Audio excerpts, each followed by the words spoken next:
웨슬리안 타임즈 주간 입법 관련 좌담회 제3차 토론회를 시작하겠습니다. 오늘도 이렇게 귀한 패널 여러분들께서 참여해 주셨습니다. 우리 문영배 장로님부터 차례로 간단하게 인사 좀 드릴까요? 네, 중부연회 시흥남지방 군자기 문영배 장로입니다. 오늘 감리교회에서 마련한 또 우리 웨슬리안 타임즈에서 마련한 토론회에 참석하게 돼서 대단히 기쁘게 생각을 하고요. 이 토론회가 그냥 토론회로 끝나지 말고 왜 이제 감독회장님께서도 또 우리 본부에 계신 분들 또한 많은 우리 지도자들께서 좀 새겨서 잘 좀 들으시고 입법을 할 때 또 행정이나 정책을 할 때 조금이라도 반영이 됐으면 좋겠다는 생각이 듭니다. 감사합니다. 네, 이상규 목사님. 네.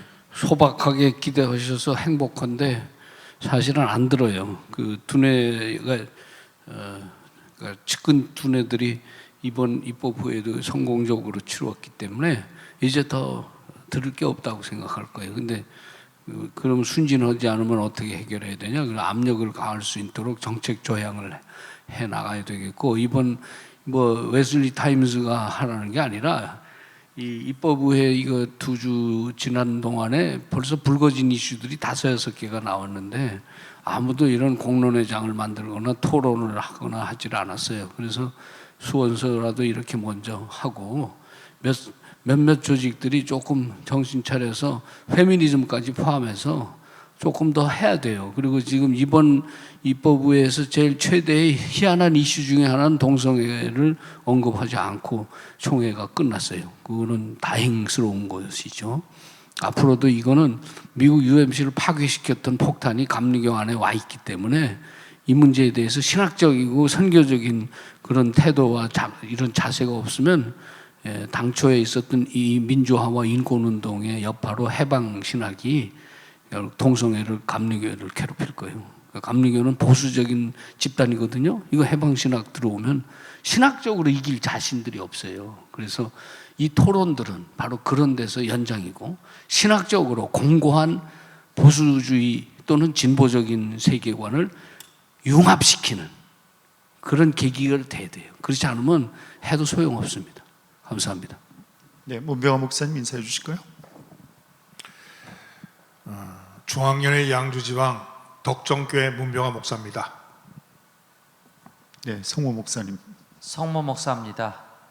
네, 짧게 이렇게 인사를 해주셨는데, 네, 오늘 이렇게 또 귀한 토론회에 참여해 주신 여러분들을 환영합니다. 이제 3차 토론회 주제는 그동안 이렇게 개혁입법이라 이렇게 말씀드릴 수 있는 예배 초소의 공유 문제, 또 다른 여러 가지 이슈들을 중심으로 해서 토론을 이어가도록 하겠습니다. 첫 번째 예배 초소의 공유 문제입니다. 하나의 예배 초소를 공동으로 이용할 수 있다는 그런 조항이죠. 이 공유 교회에 대해서 우리 성모 목사님부터 먼저 말씀을 해주실까요? 네. 일단은 공유 교회에 대해서는 이게 갑자기 어떻게 해서 이게 그 장계위원회로 이게 들어갔는지는 모르겠어요. 근데 사실 저희 지방 같은 경우 저하고 이제 몇 사람이 이런 얘기는 했었습니다. 우리 지방이 31개 교회인데 그 중에서 한 7개 정도만 자기 건물을 가지고 있고 나머지는 다 임대교회입니다. 그래서 이 임대교회가 이렇게 많은 상황에서는 결국은 지금 같은 어려운 선교 지형이 엄청나게 급격히 변하는 이런 상황 속에서 임대교회가 살아날 수 있는 방법은 예배 처소를 공유하는, 이거는 시대적 흐름이라고 저는 생각을 합니다. 근데 문제가 뭐냐면 이게 시대적 흐름이라고는 하더라도 이게 일단은 장정에 들어오면 제도화가 될 때 어떤 문제가 일어나냐면 이게 만약에 부부 사역자가 같이 예배 초소를 공유한다라고 하면 은근 문제가 걸려요. 그리고 왜 부부는 이게 가능한 거냐라는 문제가 걸리고, 그 다음에 이게 우리 문병화 목사님이 그 당시에 입법회의에서 얘기했듯이 자기 사위한테 자기는 예배 초소를 공유해서 아주 자연스럽게 물려주겠다라고 하는 역설로 얘기하는 건데, 이걸 진짜 찬성하는 것처럼 이렇게 이제 알려졌는데, 이게 시대적 흐름이기는 하더라도 현재 입법위에서 결의된 거는 입법적으로 상당한 미비점들이 있다는 거죠. 그래서 이런 부분들이 미비점이 있기 때문에 둘 중에 하나였죠. 그냥 통과시켜서 보완하는 방법이 있고, 하나는 아예 통과시키지 않고 완전하게 완비해서 다음 입법위에 때 결의하는 방법이 있는데, 입법위원들이 사실은 이걸 잘 인식을 못한 것 같아요. 가장 큰 문제는 그 세습의 문제고, 그리고 이게 지방경계법에서는 그 서로 공유를 할 때, 예배 초소를 공유할 때 그 지방이 다를 때는 원 지방에 속한다라는 이런 지방경계법 자체를 뒤흔드는 이런 조항도 이렇게 통과가 됐어요. 그래서 이걸 보면 이게 세습을 금하는 이런 조항과 그 다음에 같은 지방에 한한다라고 하는 이런 조항이 들어가지 않고서 이렇게 통과된 거는 저는 이건 심각한 문제라고 봐요. 물론 뭐 장계위에서 어떤 분은 이제 장계위원이 자기들이 세부 세칙을 마련했다. 저는 참 답답한 게 뭐냐면, 세칙을 마련했다라고 하더라도 연회마다 이게 다 다릅니다. 그리고 연회마다 다르고 연회의 의사결정 구조가 어떻게 다르냐면, 감독이 맘대로 평신도 실행위원을 구워 삶아갖고, 그래서 자기 의도대로 통과시키든 통과 안 시키든, 혹은 시행세칙 중에서 자기에게 불리한 거 빼고서 통과시킬 수도 있습니다. 연회마다 다 다른 시행세칙이 있을 수가 있어요. 그럼 이거 어떻게 할 거냐? 이건 말이 안 된다는 거죠. 그래서 최소한도 세습을 금하며 같은 지방에 한한다라고 하는 이 간단한 문구도 넣지 못해갖고 이렇게 시행세칙을 마련한다? 저는 이건 있을 수 없다고 보고요. 저는 이 시행세칙이 이 공유, 예배초소 공유를 마련할 때는 나오지 않은 게 아니냐, 이런 생각이 듭니다. 세습에 대해서 워낙 말이 나오니까 급하게 모여서 후에 만드는 게 아니냐라는 생각을 합니다. 그래서 저는 이 부분은 각 연회마다 실행위에서 제 개인적인 생각으로는 같은 지방 안에서 그리고 임대교회끼리만 허용하는 그런 시행세칙만 발표해서 시행을 하고 나머지는 안 해주는 게 옳다라고 생각을 합니다. 네, 공유교회에 대한 그 대안적인 관심까지 이렇게 말씀을 해주셨는데, 문병환 목사님도 하실 말씀이 계실 것 같은데요. 네.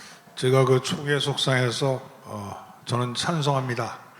왜냐하면 제사일을 합법적으로 세습할 수 있기 때문에 그렇습니다. 그렇게 제가 말씀을 드리고, 여주에 있는 제사일을 양주에 있는 저희 교회와 공유교회를 하면, 그러면 양주의 덕정교회는 7시 예배를 드리고 사위가 온 공유교회는 11시 예배를 드리면, 자연스럽게 한 2, 3년 지나면 덕정교회 교인들이 다 사익교회로 옮겨가지 않겠습니까?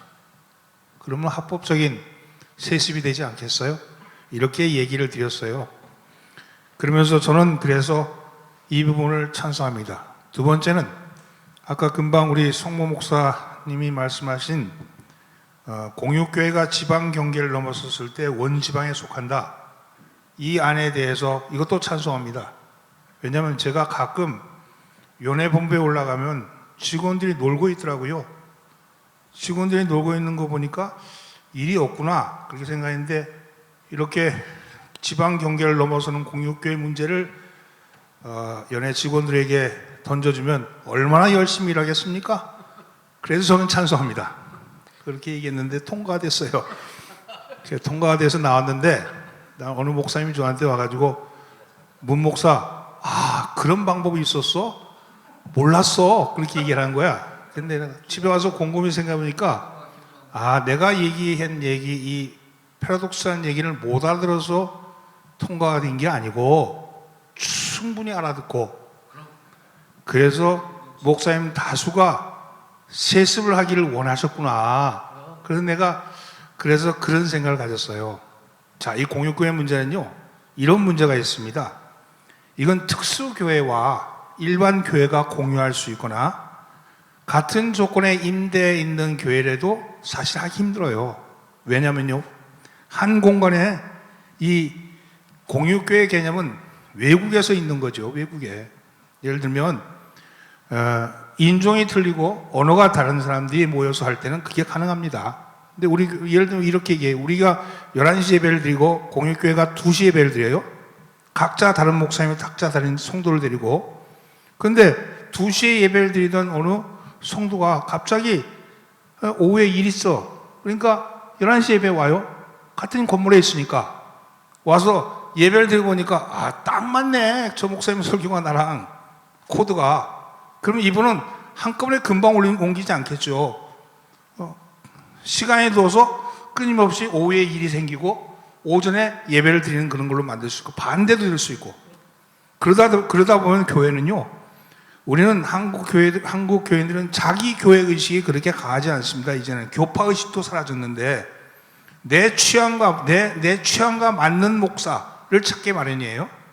그러면 자연스럽게 공유교회는 아마 갈등이 일어나거나 아니면 연합 목회를 하겠죠.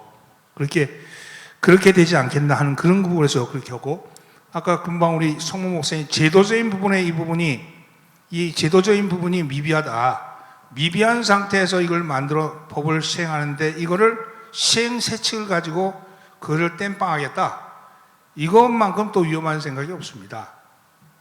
법이 잘못됐으면 아까 금방 얘기했듯이 딱 2개만 넣으면 되잖아요. 같은 지방에서 친인척은 안 된다.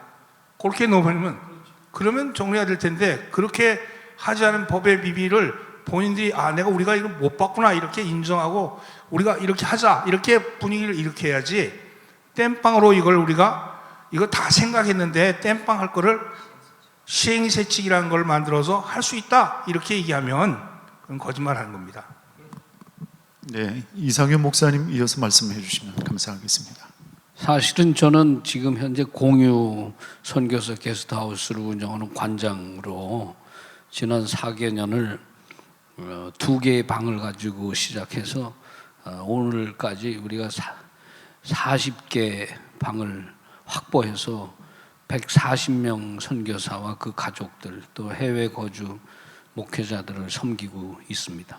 그러니까 공유경제를 실체적으로 경험하고 그 경영 일선에서 제가 일을 하고 있는 거죠. 근데 거기서 얻는 거는 2가지. 공유를 유지하기 위해서는 기본적으로 자본, 펀드가 있어야 돼요.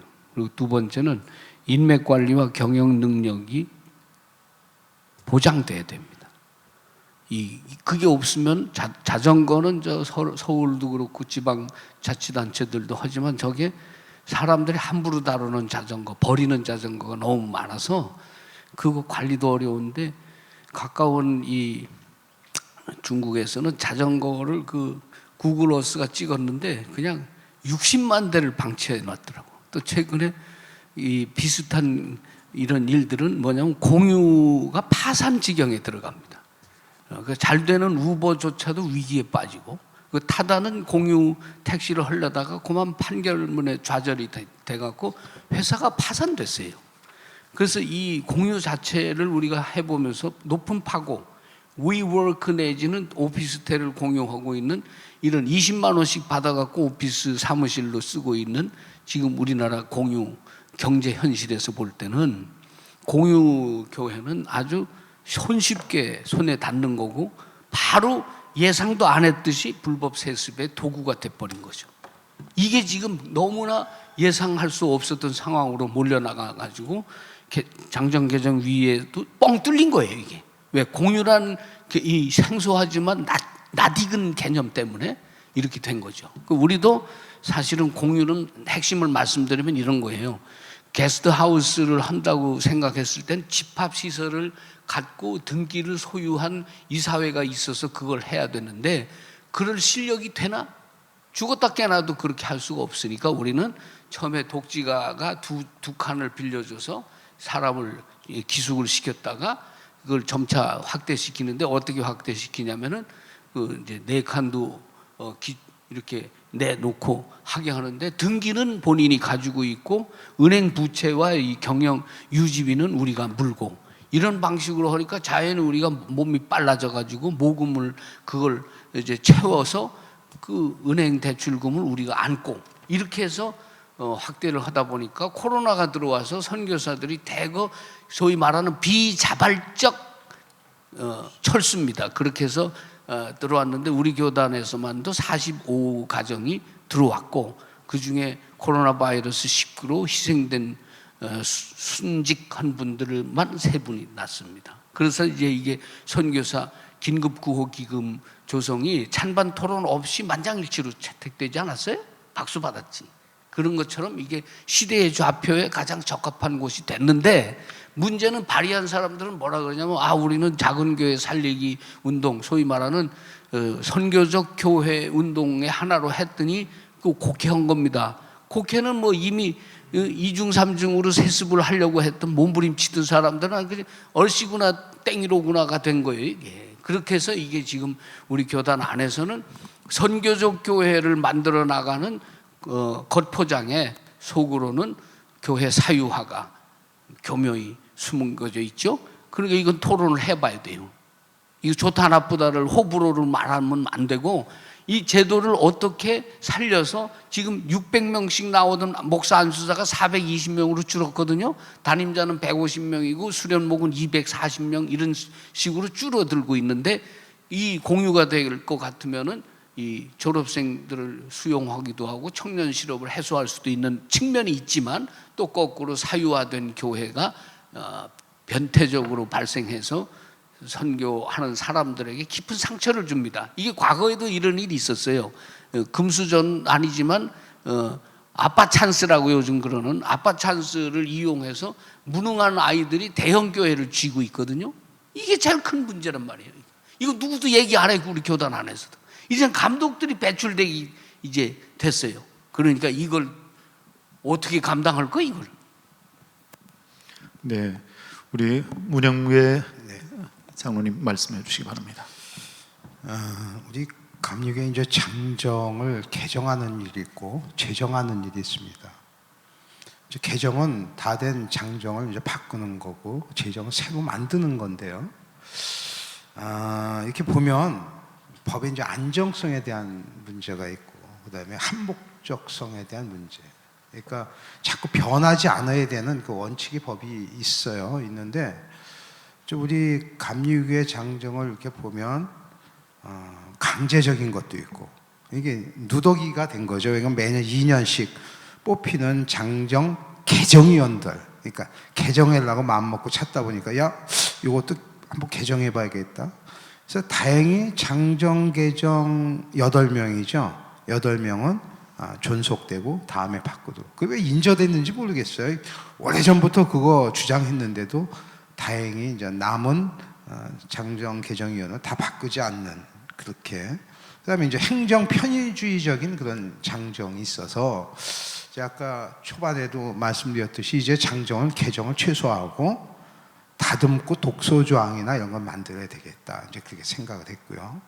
이번에 제정된 거죠. 제정된 거 제가 2가지가 좀 이렇게 이런 세부적인 플랜이 없이 만들어진 게 지금 이제 공유교회하고 저도 이거 뭐 장로회에서 장정연구위원장 맡으시면 처음 이제 장정 개정 공청회 때 이제 얼핏 들은 내용 하나는 제가 이제 본회의 때 입법의회 때 본회의 때 감리사와 자치단체장을 이제 행정재판에다 이제 회부한다. 그 단심으로. 그래서 이제 제가 반대를 했지 않습니까? 근데 그게 좀 어차피 그러면 감독이 피고가 되는 거예요, 이게. 왜 그러냐면요. 감리사가 내가 출마했다고 나간 사람도 있는 반면에 그냥 누가 추대해서 뽑힌 사람도 있어요. 그럼 만약에 감리사를 그 피고로 세우고 나는 하려고 그러지 않았는데 저기서 추대해갖고 그냥 나는 뽑혔을 뿐이야. 자, 어떻게 생각합니까? 피고가 돼요? 피고가 안 되는 거예요. 왜? 남이 추대해서 뽑아줬으니까. 결국은 중부연의 그 사건이 감리사는 감독이 자격 없는 사람 임명을 했다고 해서 피고가 감독이 되는 거예요. 그 조항은 피고가 감독이 되니까요. 근데 그걸 모르시더라고요. 왜? 근데 그게 자치단체장까지 넣었어요. 왜? 같이 넣겠죠. 왜냐면 감사만 넣기 뭐하니까 자치단체까지 평신도까지 끼워서 넣는데, 자, 자치단체가 지금 뭐 어디 선거 소송했는 데가 없어요. 근데 친절한 금자시법이 된 거예요. 왜 자치단체를 거기다 넣어서, 그것도 자치단체가 연회는 연회에서, 지방은 지방에서, 총회에서. 그러니까 자치단체를 너희들이 문제가 있으면 소송을 해라, 이렇게 길을 알려주는 법이 된 거예요. 굳이 그걸 왜 해요? 지금 이 심각한 문제도 없는데 네, 미리 우리 공유교회 주제로 네네. 좀 그래서 공육교하고 이 두 가지는 의도하지 않는 게 들어왔는데, 사실 공육교회는 아까 우리 문병하 목사님 그런 얘기죠.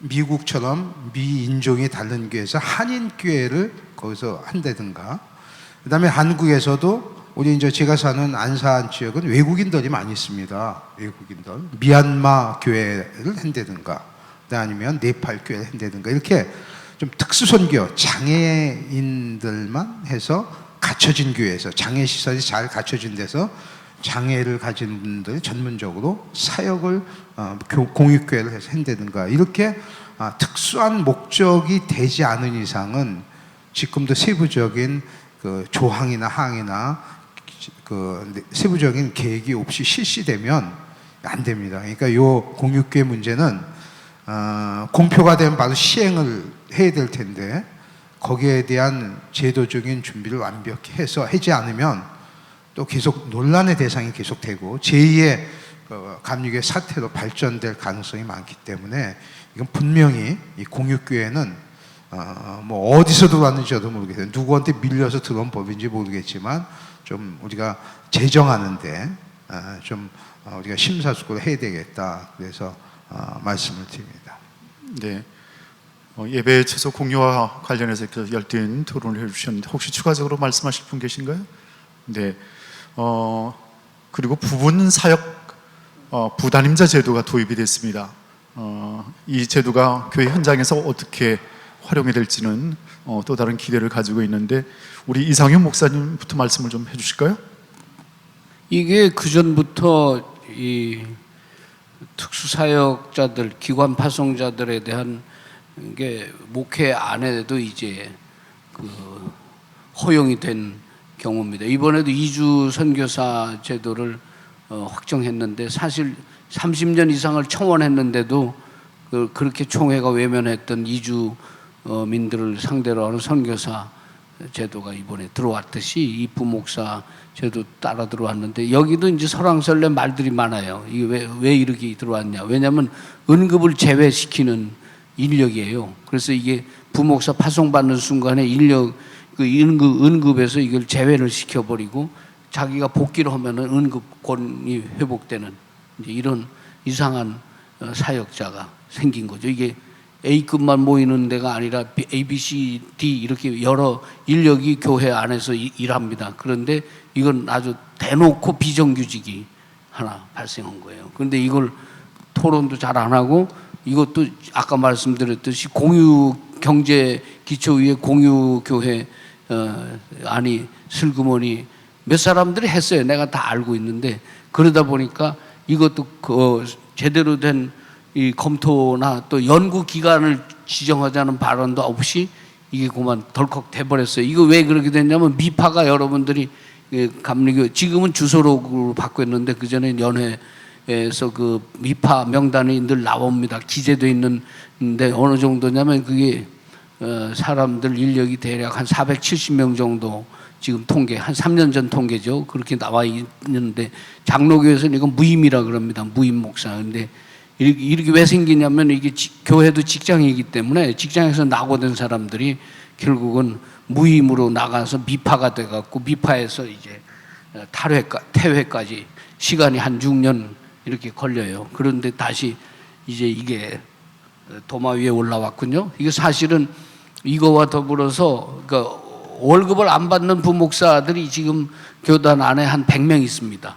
근데 월급을 타니 안 타니 그거를 규제하려고 그러다 엉뚱하게 부목사 은급이 제외되는 직종이 하나 탄생을 했군요. 그러니까 이런 과정 자체도 성명하지 않고 공감대도 없었는데 이번 이 코로나 바이러스 상황에서 급박하게 돌아가니까 선교 구조를 개편해야 되고 선교적 교회 진용을 짜야 되니까 이게 들어온 거예요. 그래서 앞으로도 그런데 이게 이제 유럽에서는 뉴 익스프레션이라 그러고 미국에서는 자꾸 뉴송 처치라 그래서 새노래 찬양교회 식으로 이게 나갑니다. 근데 이게 카페나 또 그에 준하는 오픈 테라스나 또는 그에 준하는 옛날 다른 집회하던 시설을 빌려가지고 공유하는 형태로 집회를 해서 교회로 복귀시킨다는 이제 이런 그 선교 프로그램이 있어요. 근데 그걸 하다 보니까 우리나라 같은 경우는 이게 뭐든지 조직이 사유화되어 있기 때문에 패거리 문화 안에서는 교회 가족주의가 교회를 살립니다. 그러니까 살리게 되니까 교회 가족주의 내용이 뭐죠? 패거리 의식이 강하고 가족이다 보니까 애진간한 건 허물을 용서하고 또 내용은 결속력 있게 뻗쳐나가려니까 한 사람이 통제하고 나머지들은 복종하고. 그러니까 우리나라처럼 교주, 신흥교주 많은 나라가 없잖아요. 그러니까 이렇게 되는 것처럼 이제 우리 감리교회 안에서는 이게 해마다 600명, 지금 420명으로 줄었지만 이 수련 전도사와 개척 목사, 개척 전도사들이 안수받아 나가는 이런 구조에서는 교회는 힘들어서 교세가 자꾸 위축되는데 목사 수는 그냥 계속 곧장 증가하는 추세거든요. 이제 이런 것도 조절을 못한 채 이게 뚫렸군요. 그래서 참 유감입니다. 이건 유감인 게 그런 선교적인 충분한 리소스를 참고인을 받고 또 자문도 구하고 여론도 통할하고 이러는 틈도 없이 이게 공유도 들어오고 부목사도 들어왔습니다. 이건 토론의 여지가 있습니다. 이게 네. 저 다음 주에는 중부연에서 이 공유교회 갖고서 토론하는데 성모 목사가 그 비판 발제자입니다. 그러니까 이거 또 들어봐야 돼요. 네, 부분 사역 부담임자 제도에 대해서 우리 문병하 목사님 말씀을 좀 더 추가적으로 해주시죠.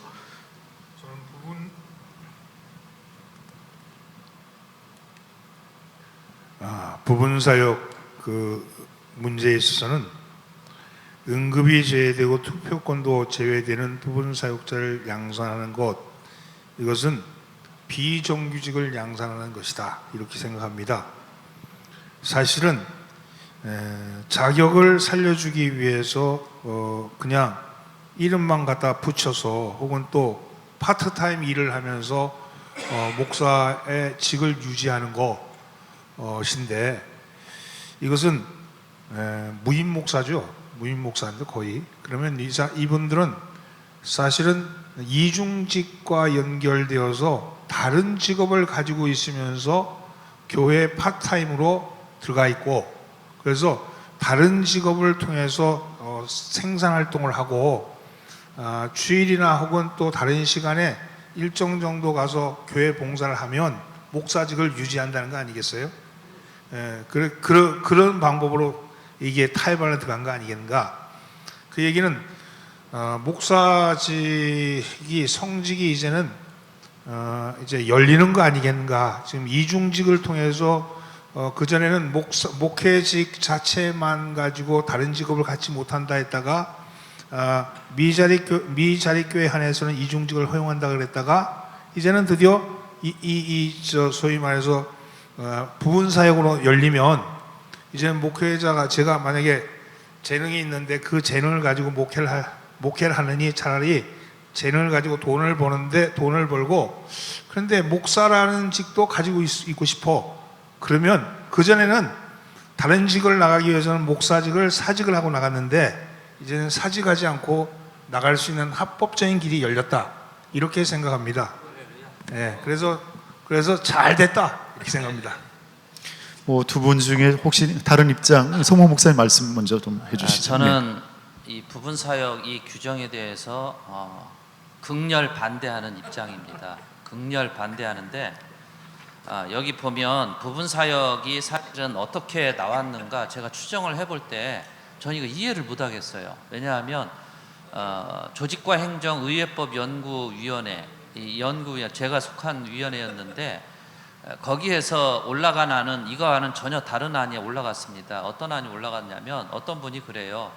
자기가 입교인 100명이 안 되는 고향교회인데 자기가 사례비도 적게 받아도 되고 다 좋다. 자기는 고향교회에서 담임을 도와서 부교육자로 봉사하고 싶다. 이런 경우에 길을 좀 열어달라. 그래서 우리가 그러면 입교인 한 5, 60명 정도로 하면 어떠냐 그래서 입교인 60명으로 해갖고 입교인 60명 이하일 때 한 명의 부교육자를 둘 수 있다라고 하는 법안을 올린 거예요. 근데 갑자기 그게 다 변해갖고 이렇게 부분 사역자로 이렇게 법안이 올라왔어요. 이게 파트타임이거든요. 근데 변병환 목사님이 잘 지적한 대로 이거는 완전히 이중직을 허용하는 경우가 되고요. 문제가 뭐냐면 앞으로 우리 감리회에는 미파자와 휴직자가 그리고 탈회자가 없어질 겁니다. 퇴회자가 없어질 거예요. 미파 2년이면 휴직이고 휴직 4년이면 퇴회예요. 퇴회된 사람이 다시 목회하려면 복잡한 과정을 거쳐요. 그래서 이런 경우에 지금 부분 사역자로 가령 작은 교회 가갖고 목사님한테 그래요. 내가 지금 목수의 일을 하고 있다. 목수의 일을 하는데 여기에 부분 사역자로 이름을 좀 올려줘서 회원권을 유지 좀 해달라. 대신 내가 여기에다가 11조도 내고 헌금도 하겠다. 그러면 할렐루야 하고 받아들일 겁니다. 다. 그렇게 받아들이고, 근데 이제 여기에서 뭐가 문제가 되냐면 진급이 안 되고 응급 횟수가 안 들어가고 그 다음에 선거권이 제한이 되는 거예요. 이런 경우에 그거 다 감수하더라도 내가 미파자가 되고 싶지는 않다. 그래서 회원권을 유지를 하면서 기회를 보겠다라고 하는 사람은 무조건 이거 다 가능한 거죠. 내가 헌금하겠다 그러면 싫어할 사람이 어디 있어요. 근데 이게 뭐냐면 뭐가 문제냐면 이 부교육자는 입교인 100명이 돼야 돼요. 근데 입교인 100명이 안 되더라도 부분 사역자에게는 상관이 없는 거예요. 그러면 입교인이 10명이어도 부분 사역자는 받을 수 있다는 얘기예요. 법적인 해석으로는. 이런 법을 도대체 왜 만들었는지를 모르겠어요. 정말 열받아갖고 내가. 그게 참 답답해요. 그리고 이것도 아까도 지금 말씀하신 것처럼 부부 사역자도 가능한 거예요. 남편이 목회하는데 내가 파트타임 사역자로 들어가겠다라고 하면 어떻게 할 거예요, 이거? 이건 합법적으로 이것도 부부 사역자의 길을 열어놓은 거고 심지어는 세습도 열어놓은 거예요, 이게. 크게 보면. 그래서 이거 심각한 문제입니다. 저는 이거 극렬 반대했는데 사실 발언을 안 했어요. 왜냐하면 하도 발언을 한 분이 많이 해갖고 더 이상 저까지 발언할 수가 없어갖고 발언을 못했는데 발언을 하게 했다면 제가 이 말 했을 겁니다. 이거 다 반대한다. 근데 발언 기회를 못 받아서. 네, 우리 문영배 장로님도 말씀을 해주시죠. 이제 제가 지방에 이제 사평총무를 맡고 있는데 저희가 50% 이상이 저희가 미자리 비전 교회예요. 그래서 제가 이걸 여쭤봤는데요.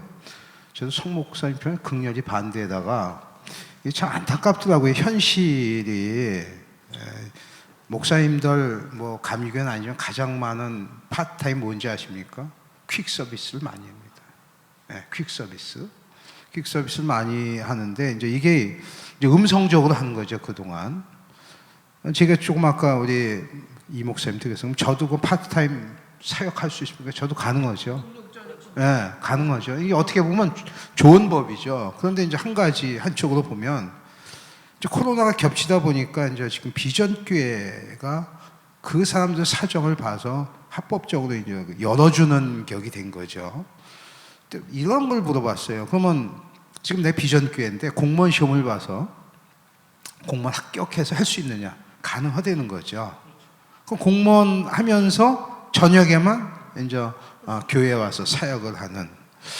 참 그래서 참 이게 뭐 아까도 제정을 한 거잖아요. 제정하는데 저는 비판보다 좋은 법이지만 조금 이제 너무 이게 터놓는 것보다 조금 단계가 있어야 되지 않느냐라고 하는 거예요. 그러니까 비전교 생각하면 있어야 되는데 또 거기에 대한 여파로 파생되고 있는. 그러니까 한국 분들은 잘 이용했잖아요. 그것도 기술이지만 아까 공익교회나 이 파트타임 이거 사역자 이런 부분에 대해서는 지금 토론의 여지가 상당히 많고요. 조금 보완해야 될 점을 보완해야 됩니다. 이게 장정을 만든 사람들, 제안한 사람들. 그리고 저는 이것도 문제가 있어요. 우리가 입법부에 가면 그냥 거수기입니다. 거수기예요. 몇 개 외에는 다 통과되고, 사실 장정개정위원회가 이제 국회에서 이제 법사위나 마찬가지거든요. 사실 거기서 올라오면 국회 같은데 본회의에서 특별히 상임위에서 올라오면 거의 통과되는 성격인데, 우리가 이 구조도 좀 바꿔야 돼요. 이건 본회의에서 이제 장개위원장님의 그런 제안하는 내용이나 또 감독회장 의장이 거기에 대해서 발언하는 이런 모습도 조금 이제 앞으로는 잘 보셔서 중립에 서서 찬반 양측이 공정하게 토론해서 표결할 수 있도록 최대한도 전 바람이 한 50% 정도는 부결되는 입법의회가 됐으면 좋겠다. 저는 그렇게 생각도 해봅니다. 그러니까 법을 자꾸 만들고 제안을 하지만 입법위원들이 냉철한 판단으로 이 법에 대해서 분별력과 판단을 할 수 있는 그런 감리교의 입법의회가 됐으면 좋겠다. 그 생각이 들어서 이 부분도 조금 보완을 했으면 좋겠다. 좋은 법인데 그렇게 생각이 듭니다. 네, 고맙습니다. 이제 좀 더 중요한 또 관심이 될 수 있을 텐데요. 신학대학원 통합에 관한 그런 입법안이 통과가 됐습니다. 지지부진하던 3개 신학대학교, 신학대학원 통합안이 어쩌면 강제적으로 진행될 수 있는 그런 개정안이 통과가 되었습니다. 여러 가지 뭐 또 예상되는 문제도 있을 수 있을 텐데 그런 상황에도 불구하고 앞으로 이 일이 어떻게 진행될지 그 기대와 관심을 함께 나누도록 하겠습니다. 송모 목사님부터 말씀을 해주실까요? 네. 신학대학원 통합안에 대해서 3개 신학대학에 맡겨놓았더니 안 되더라. 그래서 만약에 3개 신학대학교가 합의가 안 되면 웨슬리 통합대학원이라고 하는 것을 만들겠다라고 이렇게 이제 이번에 장개위에서 올린 거예요. 이게 통과가 됐고, 저는 3개 신학대학에 맡기면 안 되는 거 당연하죠. 여태 안 된 원인이 그겁니다. 그거 이전에 저는 이 웨슬리 통합대학원으로 가되 3개 신학대학의 관계자들은 관여하면 안 된다. 저는 그렇게 생각을 합니다. 제가 이렇게 말하는 이유 중에 가장 중요한 이유는 현재의 3개 신학대학의 교수들은 복음주의자인지 아닌지부터 구별을 하고, 통합대학원, 웨슬리 통합대학원은 분명하게 목회자를 양성하는 대학원으로서의 정체성을 분명히 하고 출발을 해야 됩니다. 지금 뭐 감신대 같은데 이런 데서는 동성애자를 뭐 지지하도록 이렇게 해도 뭐 가르치고 애들이 다 지지자로 바뀌어서 나오죠. 그게 일반 대중 정서에 맞느냐 뭐 이런 거를 떠나서 어쨌든 지금 현재의 3개 신학대학원의 교수들이 복음주의자냐, 저는 여기에 대해서 회의감이 듭니다. 그래서 웨슬리 통합대학원에 대해서 저는 뭐 찬성을 했지만 가장 중요한 것은 이 웨슬리 통합대학원이 만들어진다 하더라도 3개 신학대학원의 관계자들이 다시 참여한다면 저는 아무 의미 없다고 봅니다. 그래서 이 웨슬리 통합대학원에 관계하는 사람들은 철저하게 복음주의자, 그리고 신실한 목회자, 목사로 만들 사람들이 교수가 돼야 된다라고 생각을 합니다. 네, 우리 문영배 장로님도 말씀을 해주시죠. 제가 여기 신학대학원 통합의 뭐 연구위원으로 활동을 좀 했고요. 그래서 이제 제가 그분들한테 저는 이제 배우는 입장에서 여쭤봤죠.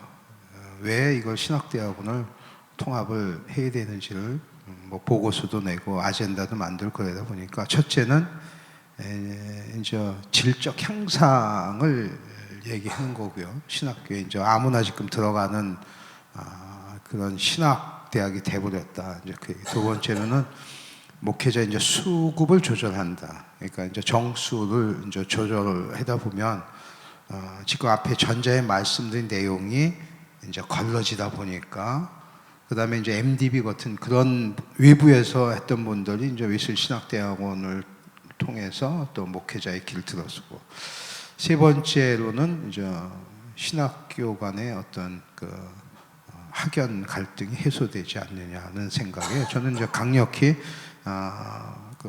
찬성을 했고요. 돼야 된다고 봅니다. 그래서 송무 목사님 그거 이제 그런 거 지역적인 문제죠. 참석을 안 하고는 뭐 개인적으로 참여하는 거는 좋지만 또 그 큰 부분에서 이제 그분들의 영향력이 최소화하고 들어왔으면 좋겠다 그 생각이 들어서 반드시 신학대학원 통합은 돼야 된다고 봅니다. 네. 이상현 목사님 신학통합대학원 문제에 대해서 말씀을 해주시죠. 제가 5월 27일 날 우리가 그 교리장정 연구 발표회에서 이 통합신학대학원 논문을 제가 발표했던 사람이니까 이런저런 내력이나 과제나 현안을 알고 있죠. 핵심만 말씀드리면 92년도 감리교 신학대학 안에 종교 재판이 일어나면서 교수들이 출교를 당했었는데요.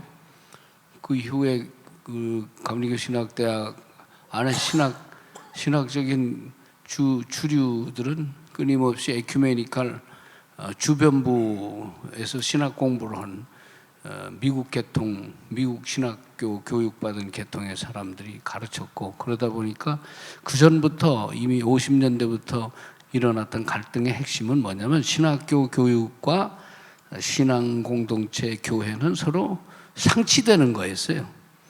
그러니까 감리교는 오랫동안 그런 그 신학은 자유롭지만 신앙은 보수적이다라는 이중 노선을 가지고서 이렇게 신학 교육을 해왔었어요. 그런데 비해서 이제 70년대에 와서 오천교회 백만 신도 운동으로 이제 또 말하게 될 협성대학이 들어오면서 그거는 부흥운동을 위한 일선 목회자 양성으로 이제 정해지고 그렇게 되니까 농어촌 교육자를 양성하는 모건대학하고 그 색깔이 셋이 다 달라진 거예요.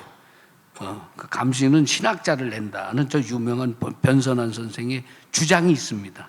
감신 나온 졸업생은 다 신학자가 되라 이런 강한 자기 선언이 있었어요. 그리고 자기가 92년 5월에 재판받아 출교될 때 나를 딛고 일어서라 하는 유명한 비장한 발언을 했고 95년에 세상을 떴습니다. 그래서 이게 통합신학대학원은 원래 17년 전, 18년 전부터 이게 총회의 주요 아젠다입니다. 그래서 2013년에도 이 문제에 관해서 그 최종 목표였어요. 2013년이. 그런데도 8년, 9년을 또 후퇴해서 이제 이렇게 해갖고 하는 핵심은 이거죠. 감신대가 교회 현실과 동떨어진 신학 교육을 하고 있으니까 좀 더 복음주의적이고 신앙 실천에 강조점을 둘 수 있는 신학 교육 기관이 절실히 필요한데 이걸 강력하게 이끌고 나갈 만한 리더십이 교단 안에 없었죠.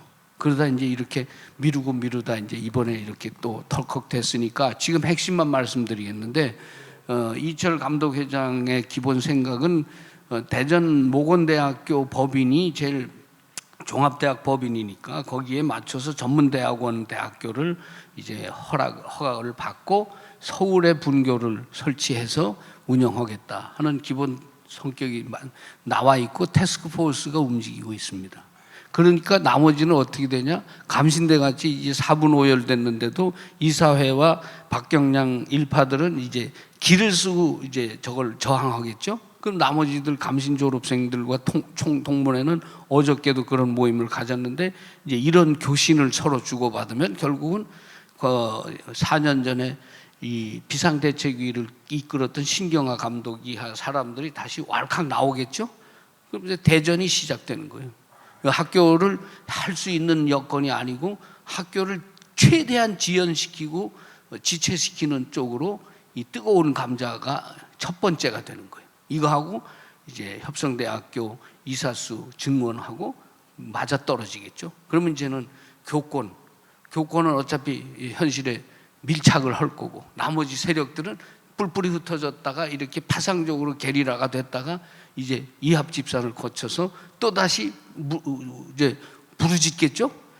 미국서 신학교육 받은 리버럴한 사람들이 서울의 주요 교회에 낙하하고 있는 이런 시점에서 보면 결국은 복음주의 신학 공부를 더 강조하는 현장 실무자 소리는 아무래도 밀리겠죠. 이제 요가지. 그러니까 감리교는 두루신학교 성향처럼 매우 세속화된 소위 말해서 secularize theology를 가르치는 두루처럼 감리교 신학대학은 그것의 한국판이에요. 그러니까 결국 거기서 나온 이 갈등은 교단이 영구 폐기될 때까지 계속되겠죠. 자, 그러니까 이거는요, 여기서 그냥 토론해서 이게 결정됐으니 얼마나 좋아요? 좋아하고 앉았네. 이게 반대하는 사람들은 200억 정도의 돈이 들어가야 된다는 게 다 나와 있어요. 그러면 나머지들은 돈 없이 자기 모교에다가 그 학교를 이제 법인을 갖고 전문대학원은 쉽게 나올 수 있다고 보는데 문제는 서울 분교 허가가 문제예요, 저게. 이제 그렇게 되면은 감시는 이제 낙동강 오리알이 되니까 이제 저거는 마사다처럼 요새화돼 갖고 끝까지 저항하겠죠. 네. 우리 문병환 목사님, 네, 마지막으로 말씀을 좀 해주실까요? 네. 프로그램 맛이 나겠지? 목회자 이 신학대학원 통합 문제는 아까 우리 장로님 말씀대로 목회자 수급 문제와 굉장히 밀접한 관계가 돼 있죠. 거기 뭐 내부적으로 보는 정치적인 문제나 또 학연의 문제나 신학적인 어떤 동질성이나 질적인 향상의 문제나 이런 것들이 밑에 포함되어 있지만 교단의 입장에서는 아마도 목회자 수급 문제에 굉장히 중요한 방점이 있다고 생각합니다.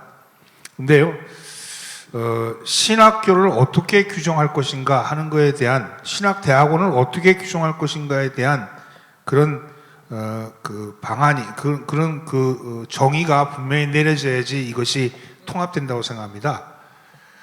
신학과 신앙은요, 서로 같은 것을 지향하지만 서로 좀 다릅니다. 나무에 비유하면 신학은 껍질입니다. 껍데기.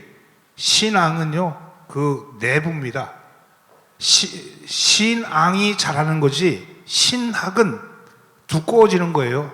그래서 신앙에는 생명이 있지만 신학에는 생명이 없습니다.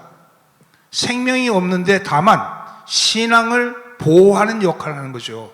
이단으로부터 신앙을 보호하는 역할을 하는 것이 신학인데, 마치 신학을 하면 신앙이 커진다고 생각하는 그런 착각을 누군가가 준 것 같아요. 그래서 신앙적인 문제를 다 신학적인 문제로 치부하거나 혹은 재단하거나 신학을 가지고 신앙을 규정한다면 그러면 신앙은 죽고 맙니다. 껍데기가 내부를 치는 거니까요. 근데 지금 감리교의 가장 큰 문제는 뭐냐? 껍데기가 너무 두껍다는 거예요. 그리고 껍데기가 마치 자기가 생명인 것 같이 그렇게 얘기한다는 거예요. 그래서 감리교는 지금 심각한 문제에 빠졌는데 바로 뭐냐? 신앙을 키울 수 있는 지도자가 없다는 겁니다. 신학적인 거는 뛰어난데 똑똑한 사람은 많은데 영적이고 신앙적인 부분은 키울 수 있는 사람이 없다는 거예요. 그래서 그걸 가지고 복음주의다 이렇게 얘기를 하기도 하고 뭐 이러는데, 그런 걸 다 떠나서 이런 입장에서 감리교가, 앞으로 감리교가 21세기를 선도하기 위해서는 신앙적인 것을 키울 수 있는 리더, 신학적인 것도 물론 가지고 있어야 되지, 소양을 가지고 있지만 신앙적인 지도자를 키울 수 있는 리더를 양성하는, 목회자를 양성하는 그런 신학대학원을 만들어야 된다. 신학자를 만드는 대학원이 아니고 그런 서울대 종교학과 가고, 그리고 우리는 감리교에서 감리교의 목회자를 양성하는 그런 전문적인 대학원을 만들어야 되는데, 이걸 어떻게 만들 것인가 하는 문제는 아까 우리 이상현 목사님 얘기한 것처럼 재정파들이 가지고 있는 생각들이 다 틀려요. 그런데 그런 것이 분명한 목적성을 가지고 있으면 그런 것을 통합하고 수습해 나가는 것이 감리교 감독님들의 보라색 옷을 입은 이유다. 저는 이렇게 생각합니다. 네. 토론의 주제를 이제 조금 정리하고 또 마무리할 시간이 됐습니다. 이번 토론회를 통해서 이렇게 여러 가지 많은 말씀들을 주셨는데, 그래도 조금 꼭 하고 싶은 말씀들이 또 계시리라 생각하고, 또 빠진 주제들이 없지 않아 있습니다. 재판법과 관련한 것, 좀 빠져 있는데 좀 이건 따로 좀 다뤄야 될지 아니면 좀 이어서 더 좀 해야 될지 모르겠습니다. 우선은 재판법과 관련한 것 혹시 말씀하실 분 계시면 말씀을 해주시고, 또 3.1학원 문제, 또 국내 이주민 선교사 뭐 신설 이런 어떤 그런 개정안들도 좀 올라가 있습니다. 그래서 이제 남은 시간을 좀 아껴서 두루 좀 이렇게 하시고 싶은 말씀들 중심으로 의견을 말씀해 주시면 되겠습니다. 우리 문영배 장로님 먼저 말씀해 주실까요? 저희가 이제 장정 개정에 대해서 여러 가지 얘기를 했는데요. 이렇게 했으면 좋겠어요. 이제 장정 개정위원, 입법위원을 이제 10월에 이제 총회에서 뽑습니다. 그렇죠? 그리고 장정 개정위원도 그때 원래 뽑게 돼 있는데, 이번에 보니까 5월 달에 이제 개정 위원들 이제 모임을 첫 번 시도를 했는데, 그러면 7개월이 소요가 된 거죠. 빨리 했으면 좋겠다는 생각이 듭니다. 바로 10월에 명단이 올라오면 한 1, 2월 달에부터 개정 작업을 해서 10월 달에 이제 입법총회가 입법의회가 돼야 되고요. 지금 송 목사님 갖고 계신 그 자료집이 한 달 전에 입법위원들한테 배포가 돼야 됩니다. 그렇죠? 그래야지 감독회장이 순회를 하면서 그 입법안을 설명을 해야 되는데, 순회하고 나서 며칠 전에 저 자료가 옵니다, 여기에. 그래서 그러면 이게 입법위원들이 아까처럼 거수기가 되는 거예요. 법안을 다 이해하지 못하고 서로 공유하지 못하거든요. 만약에 법안이 공유가 되면 부결될 안건이 많이 있습니다. 그렇죠? 근데 부결될 안건에 기회를 안 주는 거예요. 그래서 다음에 2023년 입법은 자료가 최소한도로 한 달 전에 나와서 의원들이 다 볼 수 있도록, 비전문가든 저희들이 봐서 잘 판단할 수 있도록, 그리고 공유해서, 입법위원들이 공유해서 토론해서 잘 선택될 수 있도록 해줬으면 좋겠고요. 마지막으로 이제 재판법에 대해서는 따로 아마 말씀을 드렸으면 좋을 것 같고요. 한 가지 제 기본적인 생각은, 이제 재판에 사실 변호사들이 다 참석을 하게 돼 있습니다. 감리교회 구조상 아까도 얘기했듯이 참석하는 재판위원들이 비전문인들입니다. 법을 장정을 아는 거고 법을 입체적으로 배운 사람하고는 다른 거예요. 그런데 이제 비전문인들이 하다 보니까 소수에 의해서 재판이 좌우가 되죠. 그런데 이제 변호사들이 많이 이제 영향을 미치는 게 우리 감리교 재판입니다. 근데 이게 공교롭게도 이 변호사가 저쪽에 가서는 이렇게 주장했다가 또 다른 반에 가서 또 이렇게 주장하고 또 다른 재판에서는 또 이게 옳다고 되고, 이게 감리교 좁은 재판 안에서 또 의뢰받은 그 피고나 원고의 또 말을 듣고 또 이렇게 주장해요. 그래서 저는 재판법이 그렇게 돼 있는 이상 거기다 학연까지 연결돼 있지 않습니까? 그리고 이제 피고가 되건 원고가 됐건 재판관을 찾아다니면서 같이 설득을 합니다. 그리고 만나고, 이게 사회에서는 있을 수 없는 일을 우리 감리교에서 해요. 그래서 변호사는 법률 자문만 하고, 그 다음에 연회에서 총회 재판은 연회에서 심사나 재판에 경험 있는 사람들을 세우자, 제가 얘기했어요. 그랬더니 지방 연회에서는 그게 자원이 없기 때문에 안 된다고 하는데, 어쨌든 지금 현실에서는 변호사가 우선 재판에 관여하는 거에 대해서 빠졌으면 좋겠다. 요거 한 가지만 말씀을 드리고 마치겠습니다. 네, 우리 이상규 목사님 오늘 이렇게 토론에 또 좋은 말씀을 많이 해주셨는데, 혹시 더 추가적으로 말씀하실 것 있으면 말씀해 주시기 바랍니다. 글쎄, 이걸 끝을 내라고 그러니까 이제 얼른 무거운 멍에를 벗으려고 한 말씀 해야 되겠죠. 중요한 건 이 제작되는 3부작도 초점이 흐려지면 시청자들이 외면해요. 그리고 요즘은 채널이 하도 많기 때문에 맛만 보고 그만둔다고. 그래서 이 심도 높은 대화들은 거의 없고 그저 선동적이고 자극적인 쪽으로 지금 정보들이 자꾸 제작돼서 공급됩니다. 그러니까 이걸 오늘 여기서는 그래도 진을 뽑다 보니까 이게 대학원에서는 되게 이렇게들 해요. 예. 그 콜로키움이라 그래서 이렇게 장시간 동안 하다 보면 바닥이 나는 사람은 나가 떨어지게 돼 있어요. 근데 딴 얘기 말고 선교적으로 돌파구를 찾았을 때 교회가 늘 하나 됐어요. 이 쟁점이 되는 거는요, 서로 권위를 인정하고 수용하기가 굉장히 어렵고 까다롭습니다. 그런데 선교적 과제, 바꿔서 말하면 목양의 최우선 과제인 나눔과 섬김을 위한 사회적 책임을 감리교회가 져야 돼요. 그런 게 안 돼 있으니까 교회는 목사들의 세상처럼 되고 평신도인 여러분들도 나는 뭐 이건 계기인가? 자꾸 그렇게 해서 B급이 되는 건데 그런 것도 저런 것도 아니고 중요한 건 한 분야에서 최선을 다해서 내공이 있어지고 신뢰를 얻게 되면요, 곤방 감리교 안에서 자리도 잡고요. 그렇게 해서 성공한 사람들이 꽤 있어요. 제가 알기로는. 그러니까 저도 이 문제를 꾸준히 공부하게 된 동기는 감리교 사태가 벌어졌을 때 신기식 목사가 누군지 사람들이 궁금해하지 않았어요. 비방은 해도 그 사람은 어떤 사람인데 이렇게 고소 한복판에 서서 칼춤을 추나. 그래서 제가 학교는 9년이나 하급생이지만 나이는 나하고 같아가지고 이제 이렇게 된 거고, 천하에 이 법무 전문가가 나온 거는 성모 목사인데 법무에다가 겹쳐서 정무, 정치적 판단에 달인인 우리 문병하 목사가 이렇게 합세를 하게 되니까 사실은 요즘은 학교 안에서 공부해서 관학으로 가는 사람들보다는 실물적으로 목회 현장을 누비며 체험했던 사람들이 언권도 세졌고 이번 입법총회에서 상당량의 발언을 토해냈습니다. 그래서 여기 사회 보는 곽 목사도 있지만 이게 학교 문제가 났을 때 벌써 미묘해지더라고요. 왜냐하면 동창 살리겠다고 박박 대드니까 논리와의 틀을 벗어나요. 상궤를 벗어난다고. 그러니까 그러지 않았으면 이제 이런 기회에 내가 한번 공개적으로 얘기하는 거고, 중요한 거는 학교에 있어서도 패거리 신학 공부를 했던 이런 등신들이 이 학교를 D급으로 끌었어요.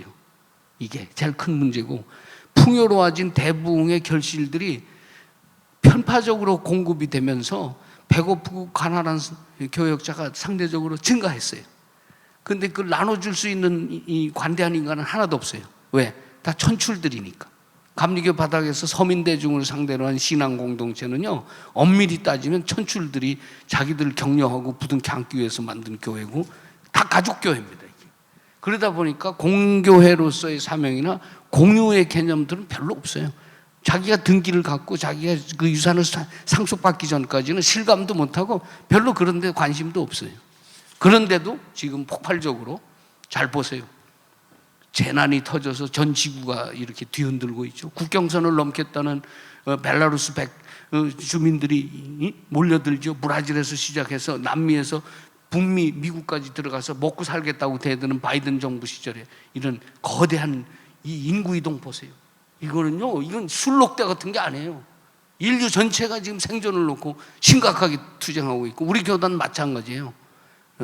그렇기 때문에 이런 방향타를 만들고 포럼을 하는 사람들일수록 공정해야 마지막까지 100세 시대를 삽니다. 공정하지 않고 야비하게 놀고 비속하게 살았던 사람들은 스스로 지쳐서 인생줄을 놓게 돼요. 우리가 물론 뜻하지 않게 하나님이 부르면 가야 되죠. 그러나 그 전까지는 창의적인 삶의 미래는요, 70세 이후입니다. 듣는 독자, 시청자 여러분 잘 들으세요.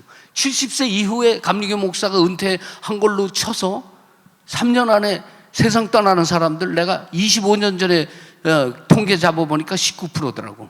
예, 현업을 띄고 나서 아무 일도 안 하기 시작하면 친구도 못 만나고 모임에도 안 가게 되고 스스로 고립돼서 그렇게 되는 건데, 바라는 거는 교단 문제 끈질기게 신학적으로 탐구하시고 성경적으로 심오한 곳에 있는 그리스도 예수의 구속의 비밀을 깨우쳐서 전해주시고, 이 우리 감리교도 너무 지나치게 서양화돼 버려서 그저 목사가 신학적인 얘기는 안 하려고 그래요.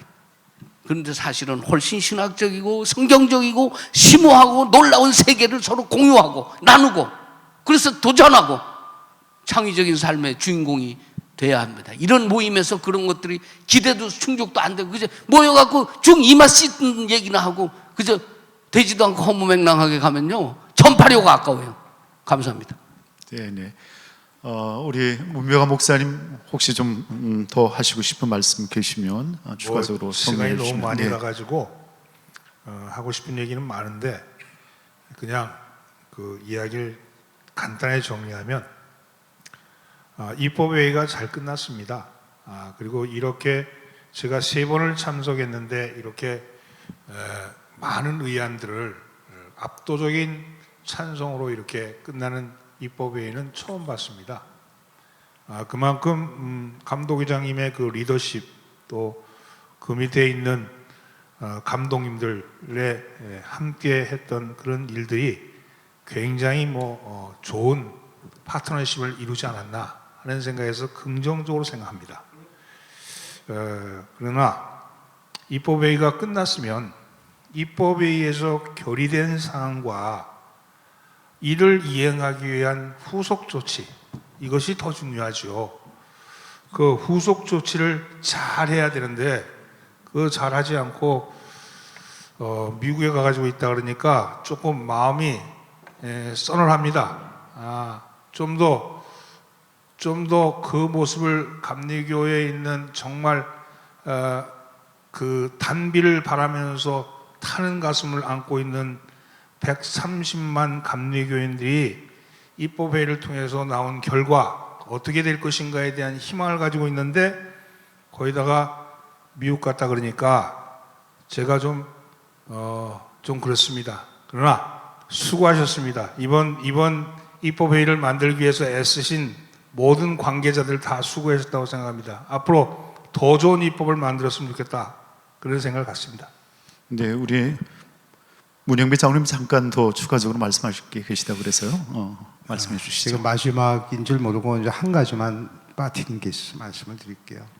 네덜란드의 그 크레이머라고 하는 이제 종교학자 그런 얘기를 했어요. 에큐메니카 운동의 그 소장님이신데 교회와 사회라는 측면에서 우리는 영국이나 네덜란드 그다음에 뉴욕을 회개시키기 전에 그리스도하기보다는 먼저 교회의 성도 자신들이 재회심과 그다음에 재그리스도를 진심으로 생각하지 아니하면 안 된다. 그게 무슨 얘기냐면 다시 말해서 평신도 운동을 저는 그동안 제가 했습니다. 이제는 교회가 변화돼서 목회자 중심이던 시대가 그동안 있었어요. 걸출한 조용기 목사님이나 이제 그런 분들이 시대였다면 이제 평신도를 잘 교육시켜서 세상에 내보내서 세상을 변화시키면 안 된다라고 하는 부분에 대해서 제가 마지막으로 얘기하고 싶어서 근데 목사님들은 되게 평신도 바깥에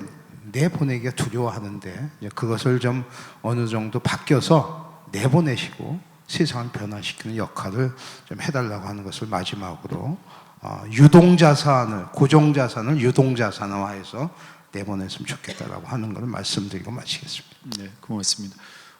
성모 목사님 말씀 마무리 좀 해주실까요? 네네, 끝내는 겁니다. 입법위원회는 없어져야 합니다. 이상입니다. 네, 짧게 이렇게 말씀을 해주셨습니다. 긴 시간 동안 우리 패널 네 분께서 이렇게 수고를 해주셨습니다. 웨슬리안 타임즈 주간 입법 관련 자담회 1차, 2차, 3차 토론을 이제 마무리를 짓겠습니다. 이렇게 기록되어진 모든 관심들은 잘 정리해서 아마 기획 기사로 우리 웨슬리안 타임즈에서 내보내지 않을까 생각을 합니다. 앞으로도 이런 토론회가 계속 이어지고 감독의 발전과 미래를 위한 그런 대화들이 더 풍성해졌으면 좋겠다는 생각입니다. 오늘 우리 참여하신 여러분들 감사드리며 서로 박수하고 마칠까요?